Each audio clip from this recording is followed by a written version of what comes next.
Payg'ambarimiz alayhissalatu vassalamning davrlarida Muoz ibn Jabal radhiyallohu anhu Quboda imom bo'lganlar. O'sha mahalda yagona Rasulimiz alayhissalom hayot bo'lib turganda imom bo'lib turgan sahoba Muoz ibn Jabal bo'ladilar.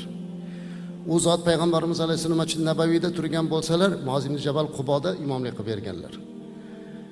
Bir oqsoqol sahoba kelib aytgan ekanlar: "Ya Rasululloh sallallohu alayhi vasallam, sizni orqangizda ham Muoz ibn Jabal radhiyallohu anhu orqasida ham namoz o'qiyman. Ikkovingiz duo qilasiz, eshitmayman duolaringizni. Nimalar deganingizni bilmayman, o'zim bilgancha duo qilaveraman" dedilar. Shunda payg'ambarimiz alayhissalom: "Siz nima deb duo qilasiz?" deydilar.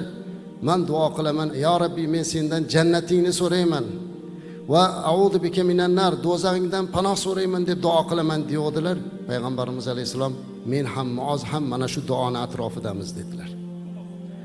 Eng katta so'raladigan narsa o'zi shu azizlar. Jannat. Eng panoh so'raladigan narsa do'zax. Bugun bizga mana shu imkoniyat berildi.